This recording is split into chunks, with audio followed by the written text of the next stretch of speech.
সুপ্রিয় দর্শক, সবাইকে স্বাগত জানাচ্ছি প্ল্যানেটারি হেলথ একাডেমিয়া সুরক্ষায় প্রতিদিন অনুষ্ঠানে। আপনাদের সঙ্গে রয়েছি আমি ডাক্তার অমিতা হাসান। আজকে আমরা একটি বিশেষ জরুরি চিকিৎসা ব্যবস্থা নিয়ে কথা বলতে চাই। আমরা জানি যে কোনো ধরনের সংকটের সময় আমরা ভীষণ অসহায় হয়ে পড়ি, উদ্বিগ্ন হয়ে পড়ি। এই উদ্বিগ্নতার সময় যে স্বাস্থ্যর যে অসুখ বিসুখগুলো সেগুলো কিন্তু থেমে থাকে না, বসে থাকে না, কারণ স্বাভাবিক গতিতেই মানুষ অসুস্থ হয়ে পড়ে।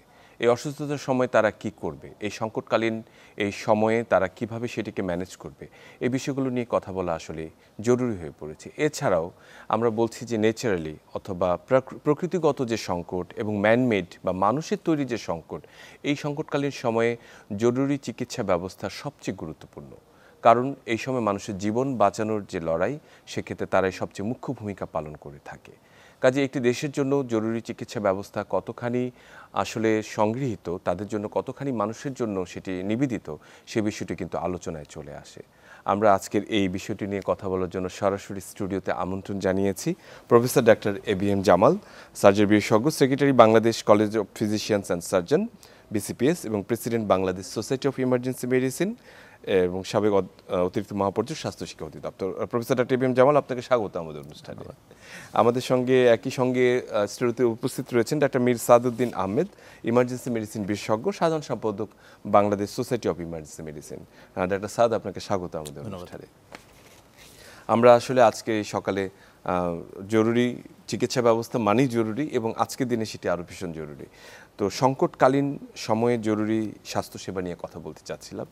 আসলে স্যার, আপনার কাছে আমি জানতে চাচ্ছি যে এই জরুরি ইমার্জেন্সি মেডিসিন বা জরুরি চিকিৎসা যে ব্যবস্থাটি রয়েছে, সেবাটি রয়েছে, সেটি আসলে এই সংকটকালীন সময়ে কোন কোন অংশগুলোকে কাভার করে বা স্কোপ অফ সার্ভিস আসলে বলতে আমরা কি বুঝি? ধন্যবাদ। স্বাভাবিক যে স্বাস্থ্য সেবাগুলো আমাদের দেশে চলে থাকে বা আমরা যেগুলোকে সবসময় পরিচালনা করি, এর বাইরে আমরা তখনই বলবো এটাকে যখন বিশেষ পরিস্থিতির উদ্ভব হয়। যেমন বিশেষ পরিস্থিতি কি, ধরেন আমাদের ন্যাচারাল ক্লাইমেট হতে পারে বড় ধরনের, তখন কিন্তু আমাদের জরুরি সেবাগুলো দিতে হয়। ম্যানমেড কিছু সমস্যা হতে পারে আমাদের, সেটার জন্য হতে পারে, অথবা হতে পারে পুরো সিস্টেম কোনো কারণে কলাপস করে, সে কারণে হতে পারে। তো এই কারণগুলো আমি একটা কথা বলে রাখি আপনাকে, যে আমাদের যে কোনো স্বাস্থ্য সংকটই ব্যক্তি পর্যায়ে কিন্তু তার কাছে সবসময় জরুরি। জি। এবং সেটা যখন প্রাতিষ্ঠানিক পর্যায়ে চলে আসে, তখন অনেক মানুষের জরুরি এই অবস্থাটা একসঙ্গে কোনো একটা স্বাস্থ্যসেবা প্রতিষ্ঠানে সেটাকে ভর করে, তখন সেটা কিন্তু অনেক বেশি তাদের জন্য চ্যালেঞ্জ হিসাবে দেখা দেয়।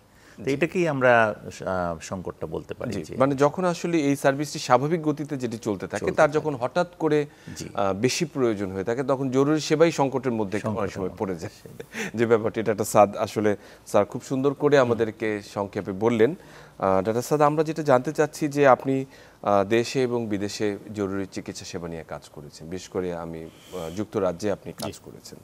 তো সেখানকার যে সিস্টেমটি রয়েছে, যে এই সংকটকালীন সময়ে যে কোনো ধরনের সংকটের সময় জরুরি চিকিৎসা ব্যবস্থাটি, সেটি আসলে কিভাবে সাজানো, যেটি আসলে আমরা আমাদের দেশের সাথে তুলনা করতে চাই? তো মোটামুটি সব হেলথ সিস্টেমের একটা ফ্রেমওয়ার্ক থাকে, যেটা আমাদের দেশেও আছে, বিদেশেও আছে। আপনাদের গভর্নমেন্টের একটা রোল থাকে, হেলথ সেন্টারের একটা রোল থাকে। তো you've got regional, you've got national and local. এখন শুরু করি আমি রিজনাল বা হেলথ সেন্টার, হেলথ ফেসিলিটি দিয়ে। এইখানে আপনার থাকবে একটা ইমার্জেন্সি সার্ভিস বা ইমার্জেন্সি ডিপার্টমেন্ট, যেটা separate entry from main hospital. এইখানে আপনার ক্রাইসিসের সময় বা সংকটের সময় একটা থাকবে যে মিডিয়া তো আসবে, মানুষও আসবে, অ্যাম্বুলেন্সগুলো আসবে। প্রত্যেকটার জন্য আলাদা একটা সিস্টেম তৈরি থাকা লাগবে। এর সাথে হসপিটাল অথরিটির একটা ফ্রেমওয়ার্কও লাগবে, যে এখানে the chain of command is set. আমরা যেটা ইউকেতে বলি gold command, silver command, bronze command.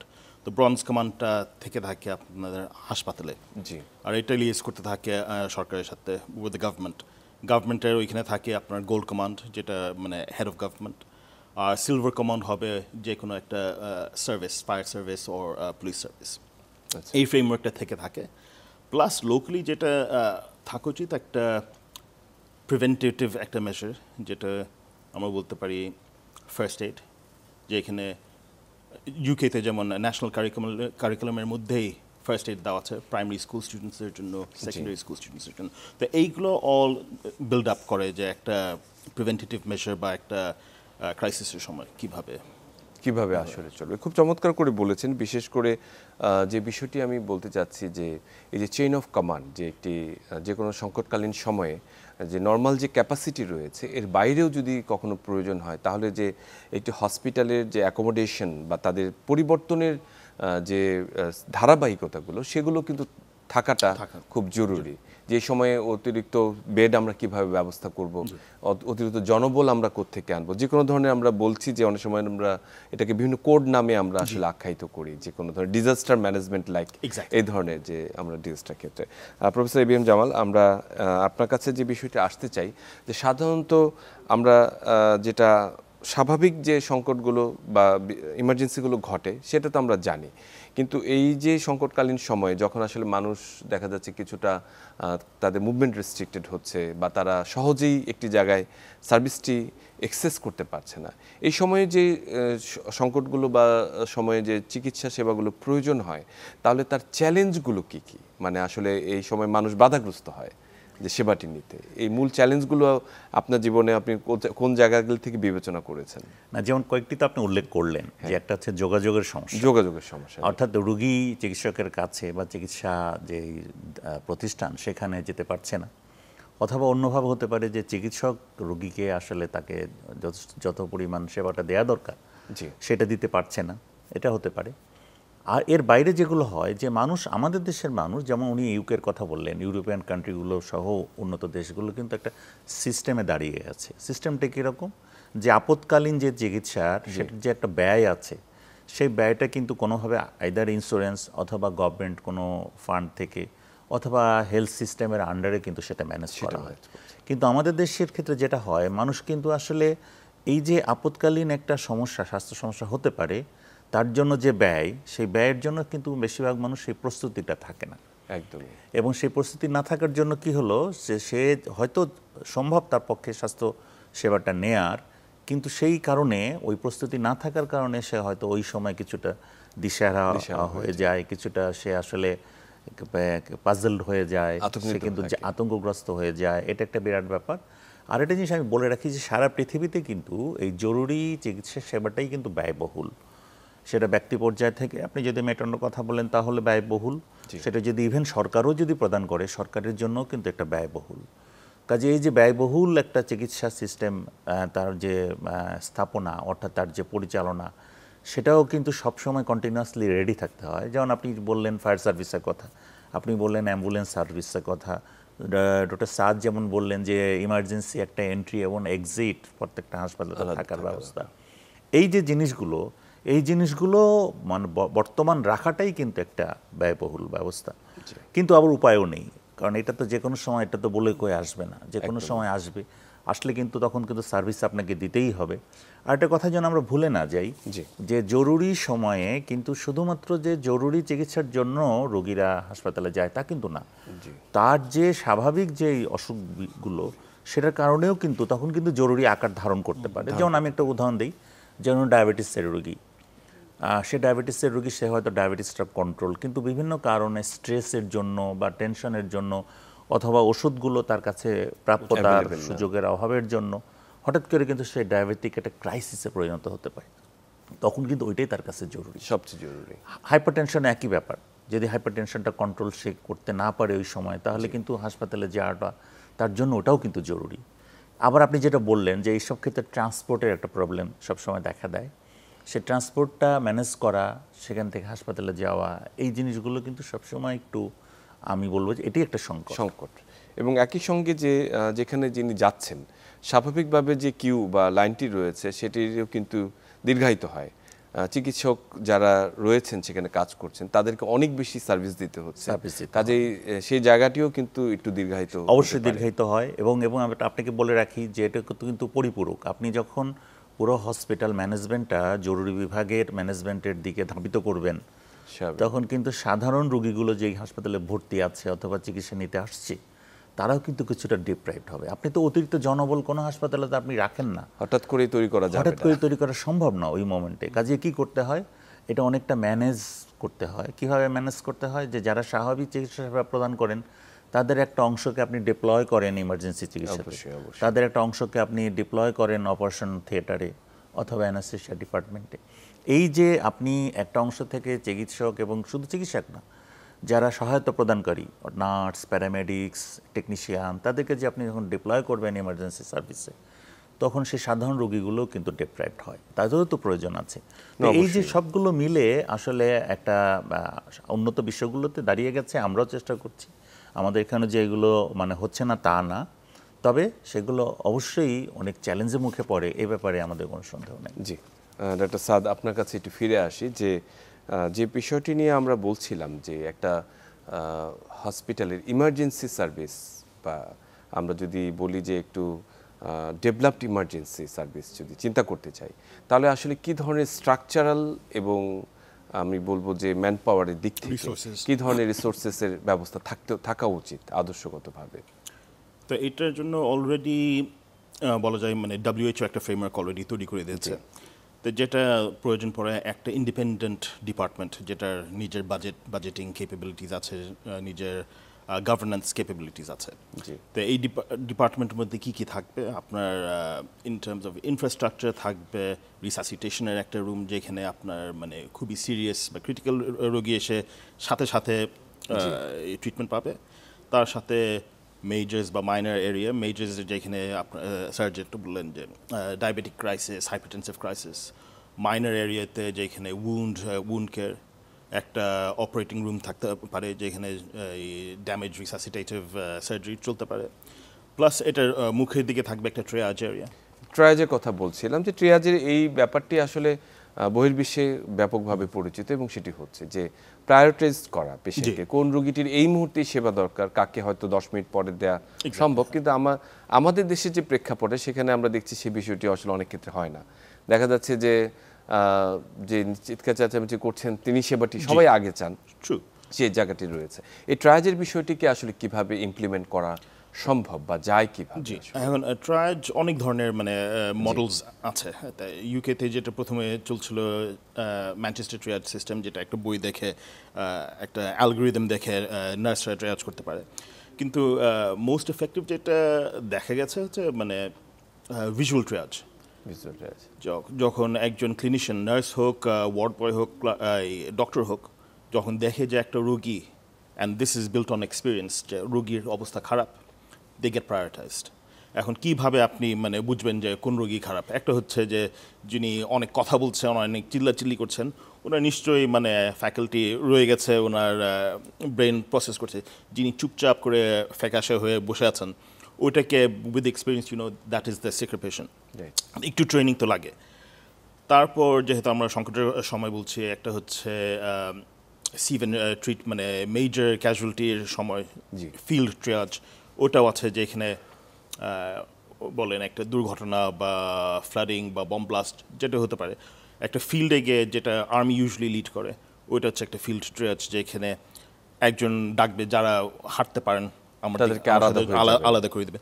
তারপর based on airway, breathing, circulation, এগুলো আমরা ABC যেটা বলে আসছি মেডিকেল সায়েন্সে, airway is more important than breathing, breathing is more important than circulation, এইভাবে চেক করে অ্যাসেস করে ওদের তারপরে আমরা ফিল্ড ট্রায়াল যেটা করা হয়ে থাকে। প্রফেসর ডক্টর জামাল, আপনার কাছেই ফিরে আসতে চাই, আর সেটি হচ্ছে যে এই যে আমরা সংকটকালীন একটি কথা উল্লেখ করেছি, বিশেষ করে আমি বলবো করোনাকালীন সময়ে কিন্তু আমরা বলবো যে একদম প্রায়োগিক একটি শিক্ষা আমরা পেয়েছি, যে আসলে এই বৈশ্বিক এই সংকটকালীন সময়েও জরুরি সেবাটি তখন ভীষণভাবে গুরুত্বপূর্ণ এবং প্রকট হয়ে দেখা দিয়েছে। তখন আমরা বুঝতে পেরেছি যে এই ইমার্জেন্সি সার্ভিসের কতখানি গুরুত্ব রয়েছে। সেই সময় আপনি একজন আমি বলবো নীতি নির্ধারক হিসেবে কাজ করেছেন স্বাস্থ্য অধিদপ্তরে। সেই অভিজ্ঞতার আলোকে এই ভবিষ্যৎ যে সংকটকালীন সময়, সেটি ম্যানমেড হতে পারে, যেটি আসলে আমি বলেছি ন্যাচারাল হতে পারে, এই কী ধরনের প্রস্তুতি আমাদের রাখা দরকার? ধন্যবাদ। আপনি যেহেতু কোভিড সংকটকালীন কথাটা বললেন, দেখুন আমরা কিন্তু কোভিডের ব্যাপারে তো আমরা কেন, সারা পৃথিবীর কোনো স্বাস্থ্যসেবা প্রতিষ্ঠানই প্রস্তুত ছিল না, কিন্তু আমাদের স্বাস্থ্যসেবা প্রতিষ্ঠান যতটা অপ্রস্তুত ছিল সেই তুলনায় তাদের পারফরমেন্স কিন্তু অনেক ভালো। আচ্ছা, পারফরমেন্স ভালো আমি এই কারণে বলবো যে তারা খুব দ্রুত, কিন্তু এই যে আপনারা বলতে পারেন যে পিপিই পরিধান করে হ্যাঁ। সেবা দেয়া, তো এই পিপিই পরিধানের যে সিস্টেমগুলো আমরা কিন্তু তখন অনলাইনে হোক, বাইরের আমাদের যারা চিকিৎসক আছেন তাদের সহায়তায় হোক, বিভিন্ন ওয়েবিনার জুমের মাধ্যমে হোক, আমাদের চিকিৎসকরা কিন্তু খুব দ্রুত আয়ত্ত করতে পেরেছিলেন এবং দ্রুত আয়ত্ত করে কিন্তু তারা সেবা প্রদান করেছেন, যার জন্য এখন স্বীকার করে নেওয়া হয় যে কোভিড মোকাবেলাতে বাংলাদেশ একটি কিন্তু সাকসেসফুল কান্ট্রি অন্যতম। তো এই যে আমি বলবো যে এটা কিন্তু আমাদেরকে কিছুটা কনফিডেন্স দিয়েছে যে না, আমাদের যারা ম্যান পাওয়ার, হেলথ সার্ভিসের সঙ্গে যারা যুক্ত, তারা খুব দ্রুত কিন্তু এই সংকটকালীন পরিস্থিতি মোকাবেলার যে শিক্ষাটা অথবা যে প্রায়োগিক ব্যাপারটা, সেটা কিন্তু তারা আয়ত্ত করতে সক্ষম। এটা শুধু আমি এই সময়কার কথা বলবো না, ইভেন আমরা যদি বলি যে আমাদের স্বাধীনতা যুদ্ধকালীন সময়ে দেখেন এই ফিল্ড হাসপাতাল, এই কনসেপ্টটা কি আমরা আগে কখনো চিন্তা করেছি? কিন্তু করেছি, কিন্তু ফিল্ড হসপিটালের মধ্য দিয়ে কিন্তু অনেক মানুষকে কিন্তু আমরা যুদ্ধকালীন সময়ে সেবা দিয়েছি, শুশ্রূষা দিয়েছি, যারা মুক্তিযোদ্ধা এবং যারা আহত হয়েছেন তাদেরকে কিন্তু চিকিৎসা প্রদান করা হয়েছে। তো এই যে কনসেপ্টগুলো কিন্তু আমাদেরকে এই সংকট মোকাবেলার জন্য কিন্তু অনেক গুরুত্বপূর্ণ ভূমিকা রাখে। তা আমি মনে করি যে হ্যাঁ, হয়তো বাহ্যিকভাবে দেখলে আমাদের স্বাস্থ্যসেবা প্রতিষ্ঠানগুলোতে এই সার্ভিসগুলোর মানে অবস্থানগতভাবে হয়তো তারা একটুটা পিছিয়ে আছে, কিন্তু যদি তাদেরকে একটু ট্রেন্ড আপ করা যায়, যদি তাদেরকে একটু উদ্বুদ্ধ করা যায় এবং তাদেরকে একটু সাপোর্টিভ এবং একটু পলিসির আন্ডারে আনা যায়, তাহলে তারা কিন্তু যে কোনো দুর্যোগ মোকাবেলা করতে সক্ষম বলে আমি মনে করি। জি, অসংখ্য ধন্যবাদ। আমি মির্সাদ আপনার কাছে গুরুত্বপূর্ণ দুটি বিষয় নিয়ে আসি যে এই যে যারা জরুরি চিকিৎসা সেবাটি দিচ্ছেন তাদের একটি ট্রেনিং বা তাদের একটি সক্ষমতার বিষয় রয়েছে, কারা আসলে এই চিকিৎসা সেবাটি দিবে। যেহেতু বর্তমানে আমি বাংলাদেশের প্রেক্ষাপটে বলছি, এই বিষয়ে কোনো স্পেশালিটি এখন পর্যন্ত তৈরি হয়নি, ফলে তারা যাদের অভিজ্ঞতা রয়েছে দীর্ঘদিনে তারাই হয়তো বিষয়টিতে আসছে, নতুন যারা আসছেন তাদেরকে শিখিয়ে নেওয়া হচ্ছে। কিন্তু কিছু ট্রেনিংয়ের বিষয় রয়েছে, বিশেষ করে কার্ডিয়াক অ্যারেস্ট অথবা যে কোনো ট্রমা পেশেন্টের যে চিকিৎসা ব্যবস্থা, সেটি সবচেয়ে লাইফ সেভিং বা লিম্ব সেভিং যেটা আমরা বলি। এক্ষেত্রে কি কি ট্রেনিং তাদের প্রয়োজন এবং কি কি ধরনের সক্ষমতা থাকার প্রয়োজন রয়েছে মনে করেন আপনি? তো এখন লাইফ সাপোর্ট ক্ষেত্রে মানে লাইফ সেভিং ক্ষেত্রে আমাদের ওয়ার্ল্ড ওয়াইড অনেকগুলো কোর্স আছে। ইউকে, ইউএস, এগুলো মানে আমরা শুনে আসছি ACLS advance coronary life support, ALS advance life support, ট্রমাতে আছে advance trauma life support, advance paediatric life support. তো অ্যাডভান্স কথাটা শুনে মনে হয় যে ইটস ভেরি মানে একটা স্পেশালিস্ট ফিল্ড, কিন্তু যে কোনো একটা MBBS ডক্টর এই ট্রেনিংগুলো নিতে পারেন। ইভেন কিছু কিছু ক্ষেত্রে নার্সরাও অবজার্ভ করতে পারেন, ট্রেনিংও নিতে পারেন। অ্যাডভান্স বলতে জেনারেল পাবলিকের জন্য এগুলো বেশ অ্যাডভান্সড, কারণ কিছু কিছু স্কিল আছে যেটা জেনারেল পাবলিক করতে পারবে না। তো এটা হচ্ছে মানে ফার্স্ট এইড হচ্ছে বেসিক ট্রেনিং, আর এই লাইফ সাপোর্ট কোর্স যেগুলো বলছে এগুলো হচ্ছে advance training for medical specialist, medical practitioners. তো এই ধরনের ট্রেনিং বাংলাদেশে চলে। আমাদের ACLS তো চলছে বিভিন্ন জায়গায়, আমাদের advance trauma life support BCPS স্যাররাই তো মানে ওটা করছেন।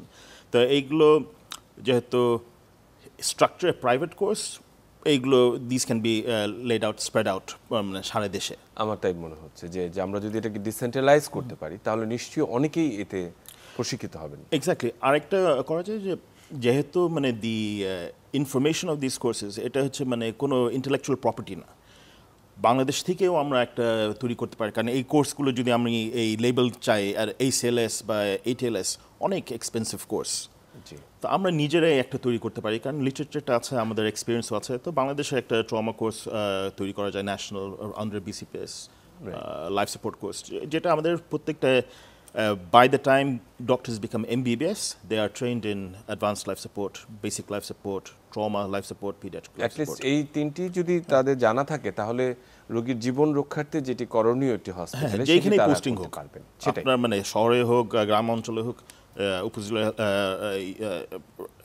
হেলথ সেন্টারে হোক, সেটা তারা প্রয়োগ করতে পারে।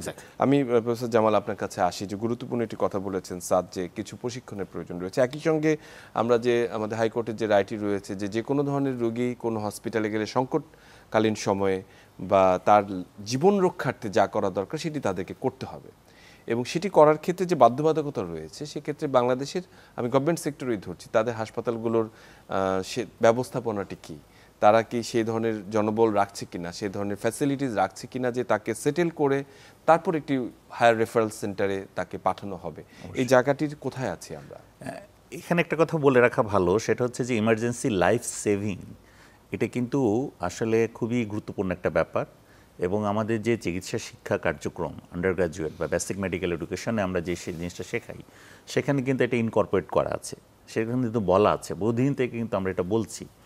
হ্যাঁ, আপনি যেটা বললেন অবশ্যই যে মহামান্য আদালত কিন্তু এটাতে রিএমফাসাইজ করেছে আমাদেরকে যে এটা না দিয়ে কাউকে ট্রান্সফার করা যাবে না, শিফট করা যাবে না। হ্যাঁ, এটা জরুরি অবশ্যই। লাইফটা সেভ করতে কিন্তু খুব বেশি কিন্তু ম্যাটেরিয়ালিস্টিক যদি বলেন, খুব বেশি কিন্তু সাপোর্টিভ বলেন, অনেক কিছু কিন্তু দরকার নেই। যেমন আমি যদি বলি যে একটা শ্বাস নিতে পারছে না, জাস্ট আমি যদি একটা গ্লাভস পরে আমি একটা ফিঙ্গার সুইপ করে তার এয়ারওয়েটা ক্লিয়ার করে দেই, সে কিন্তু সেই মুহূর্তে বেঁচে গেল। যদি কোনো ধরনের কিছু অবস্টাকল থাকে, একই সঙ্গে স্যালাইনটা একটা venous access, adequate venous access, কারণ হচ্ছে যে সে হয়তো ব্লিড করছে, ঠিক আছে ফাইন, ব্লিডিংটা বন্ধ করাটা জরুরি, সেটা অপারেশন করাটা জরুরি, কিন্তু ব্লিডিংটা তো আমি চাপ দিয়ে বন্ধ করে তাকে তো আমি একটা ভ্যানাস অ্যাক্সেসটা করে ফেলতে পারি।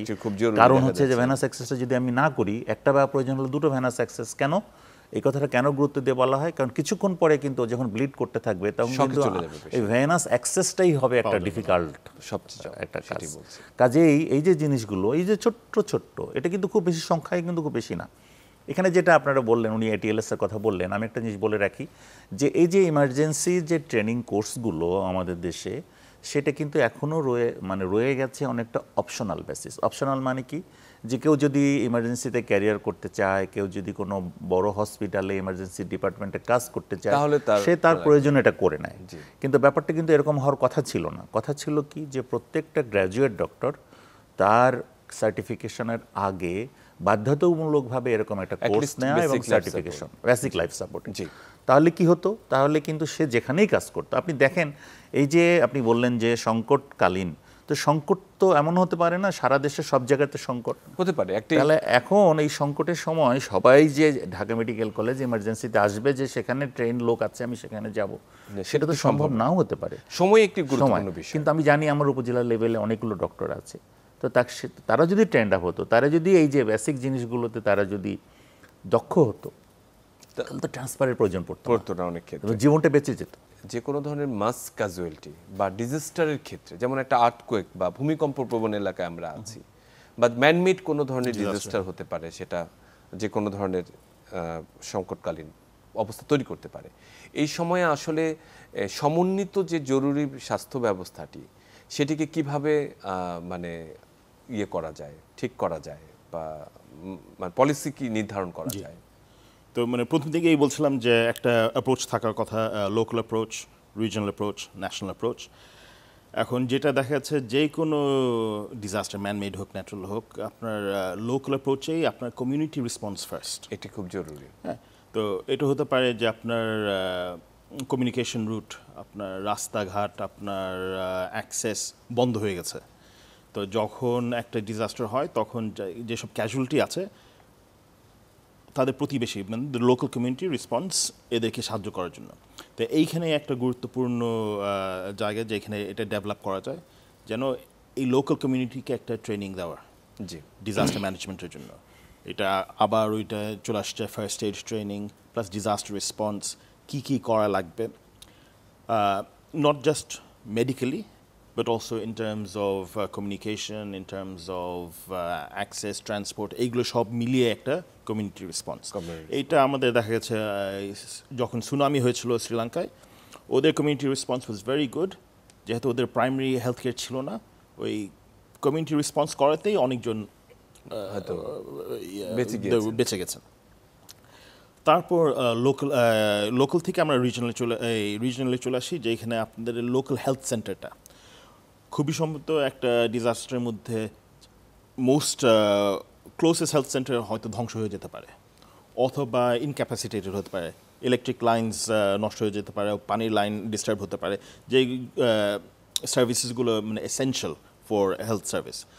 তখন যেগুলো করা লাগে, আপনাদের একটা হেলথ ফ্যাসিলিটিতে ব্যাকআপ থাকার কথা। মানে যে জরুরি পরিষেবাটি থাকা এক্স্যাক্টলি, এসেনশিয়াল সার্ভিস যেগুলো আছে, যেমন ইমার্জেন্সি অপারেশনস, ইমার্জেন্সি ট্রিটমেন্ট, এইগুলোর যেন ইলেকট্রিসিটি থাকে, গ্যাস থাকে, পানির সাপ্লাই থাকে।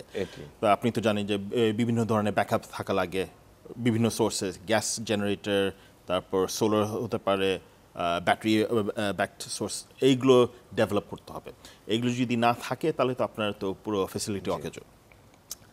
তারপর আমাদের ন্যাশনাল লেভেলে যেতে হবে, যে ন্যাশনাল লেভেলে ন্যাশনাল রেসপন্সটা কী হবে টু এ ডিজাস্টার। আর বাংলাদেশ তো অনেক ডিজাস্টার ফেস করেছে, অনেকগুলো ডিজাস্টার রেসপন্ড করেছে, বলা যায় to a world class level. আমাদের ফ্লাডিংয়ে এখন পাকিস্তানের ফ্লাড হয়েছে, ওইখানে কত ক্ষতি হয়েছে, আমাদের প্রতি বছরই ফ্লাড হয়। We respond very effectively to that. সাইক্লোনের কথা বলছিলাম বিশেষ করে, যে এই ধরনের। তো আমাদের একটা ন্যাশনাল ডিজাস্টার রেসপন্স একটা ইনফ্রাস্ট্রাকচার থাকা লাগবে, যেটা আমাদের আছে। বাট এইগুলো মানে অসংখ্য ধন্যবাদ। আমি প্রফেসর ডক্টর এবিএম জামাল, আপনার কাছে একটু পলিসি বিষয়ে যেটি আসি, যে বাংলাদেশে ইমার্জেন্সির এই সংকট সময়ে জরুরি সেবাটি খুব গুরুত্বপূর্ণ হয়ে ওঠে, সবাই এটি মানে খোঁজে, অথবা ভালো কোনো জায়গায় যে কোথায় রয়েছে। কিন্তু সারা বছর জুড়ে যে এই মানুষগুলো তৈরি করা, বিশেষ করে জরুরি চিকিৎসা সেবার সাথে যারা জড়িত রয়েছে, অথবা প্রত্যেকটি হসপিটালে একটি ডেভেলপড ইমার্জেন্সি তৈরি করার ব্যাপারে ন্যাশনাল পলিসিতে আমরা পিছিয়ে আছি।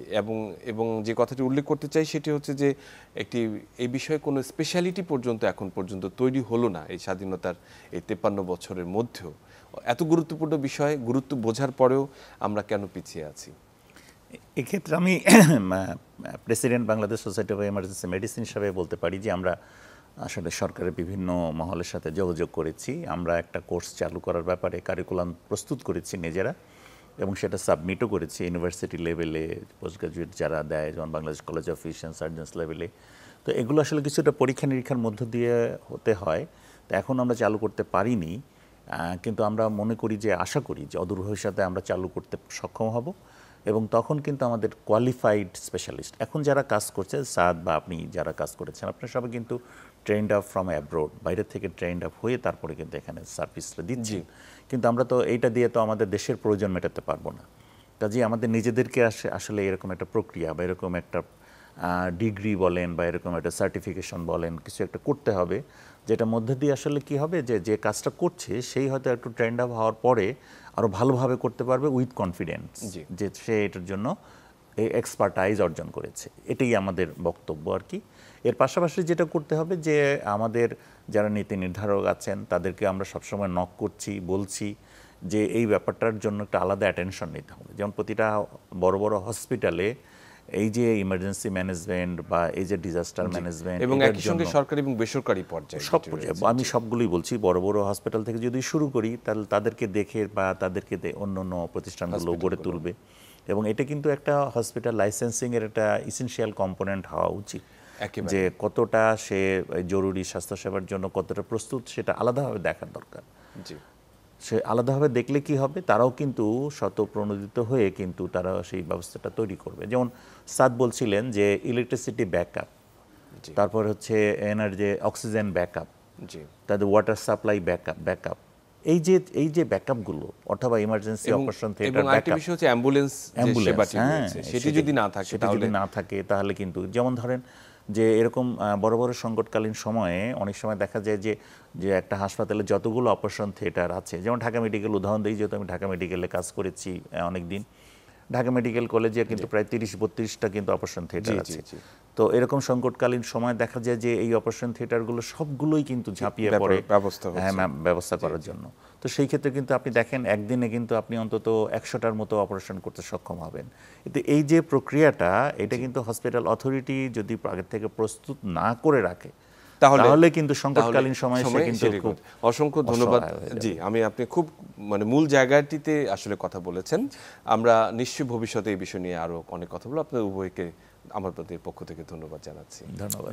সুপ্রিয় দর্শক, আমরা আসলে এই জরুরি স্বাস্থ্যসেবা নিয়ে কথা বলছেন, বিশেষ করে সংকটকালীন সময়ে, এবং কতগুলো বিষয়, গুরুত্বপূর্ণ বিষয় আজকে উঠে এসেছে যে এই বিষয়ে একটি জাতীয় পর্যায়ে একটি পলিসি থাকা দরকার, এবং সংকটকালীন সময়ে মানুষকে এই সেবা প্রদানের জন্য বিশেষ করে জীবন রক্ষার্থে যেটা করা দরকার সেই ব্যবস্থাটি অবশ্যই প্রতিটি হসপিটালে থাকা প্রয়োজনীয়। এছাড়া কিন্তু তাদের আসলে হসপিটালে লাইসেন্সটি প্রদান করা উচিত নয়। এই বিষয়টি আজকে উঠে এসেছে, এবং সঙ্গে জনবল তৈরি করা, দক্ষ জনবল তৈরি করা। আমরা আশা করছি যে এই সংকটকালীন সময়ে জরুরি স্বাস্থ্যসেবা আরও উন্নত হবে, সমুন্নত হবে, এবং মানুষ সেবাটি পাবে। সবাই ভালো থাকবেন, সুস্থ থাকবেন।